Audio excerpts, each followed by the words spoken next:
And we begin in the Middle East, where Iraqi Christians are waiting to see if President Trump will step in to protect them from Iran. While the New York Times is reporting the president pulled Israel back from a military strike on Iran's nuclear facilities.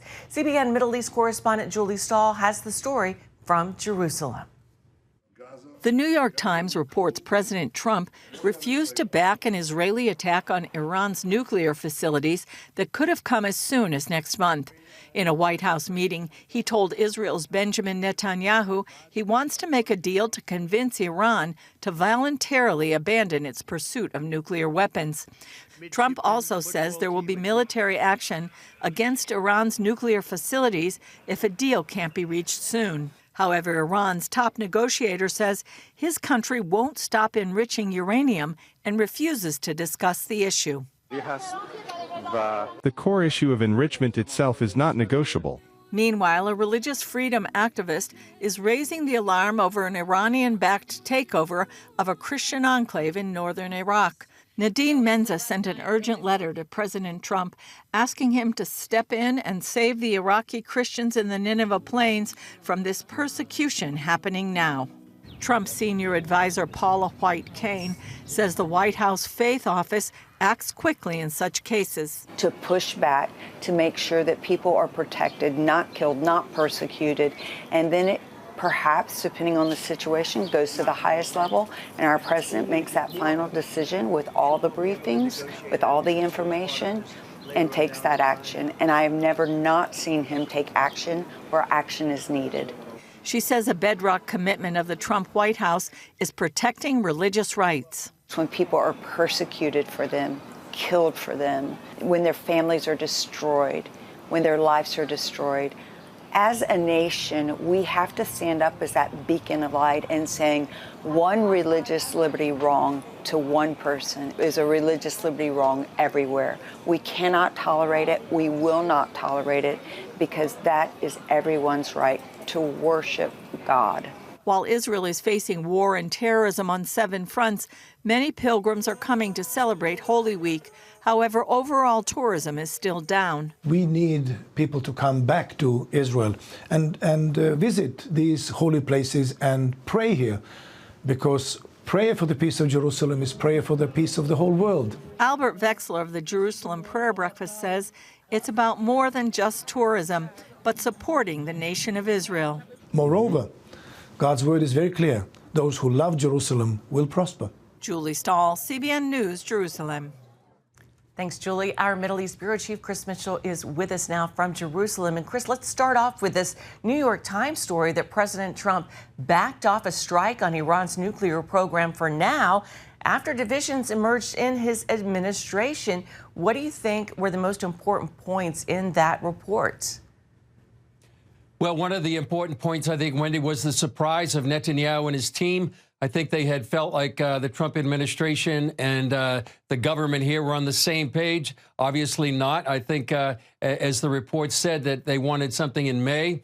That may be delayed because of these negotiations. Another important point, I think, was the divisions within the Trump administrations about an attack and a reluctance by some to take on Iran militarily. Some wonder over here, what is the threat that Iran poses anymore? They have internal divisions within Iran. There's an economic collapse of the rial, their currency. Their proxies are nearly decimated. That would be the Houthis, Hamas, Hezbollah, including Syria, which was an asset of Iran. And then again, 2 attacks by Iran against Israel failed miserably. So some wonder, what is the threat of Iran right now, and why not go ahead with a military attack? And Chris, what's your assessment of how the Israeli government views the possibility now of a strike on Iran? Is it still likely to happen, or is Trump trying to avoid it?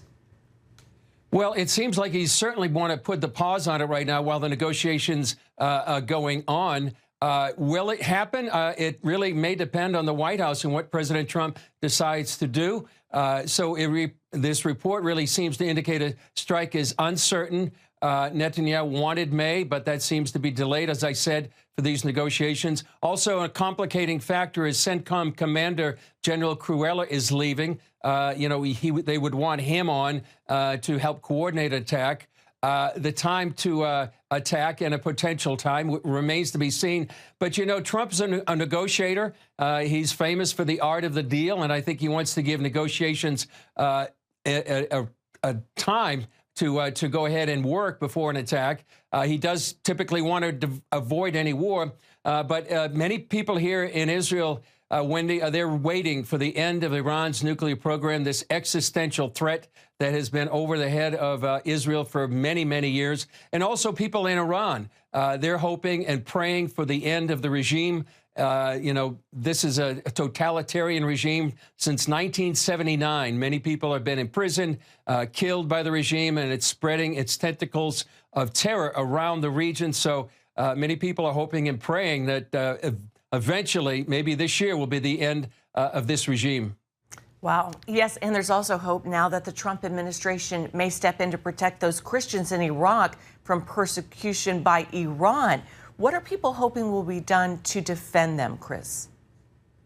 Well, just to give a little bit of context, Wendy, Karakosh, which is the particular religious center of the Nineveh Plains, that's the place that actually could be taken over by this Iranian militia. If it falls, then Christians in the region won't feel safe. Many have left already. Many more will leave.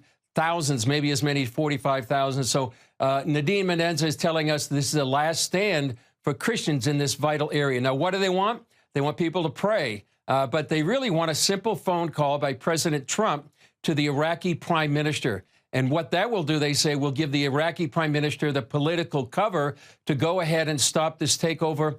Many people see this as a golden opportunity for Trump to save this Christian community on Holy Week, just days before Easter, and stop an Iranian takeover in northern Iraq.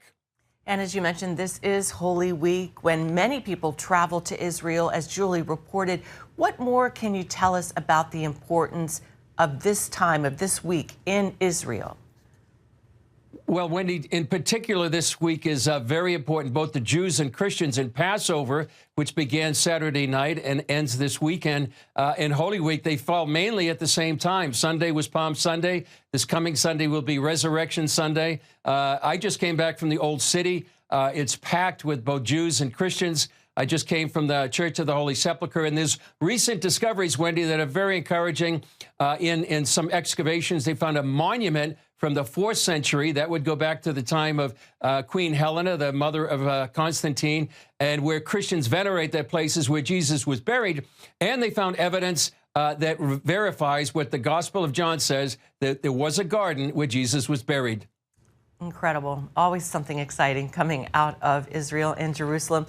CBN News Middle East Bureau Chief Chris Mitchell, thank you so much for your insights, and we'll be looking forward to hearing from you again in the very near future.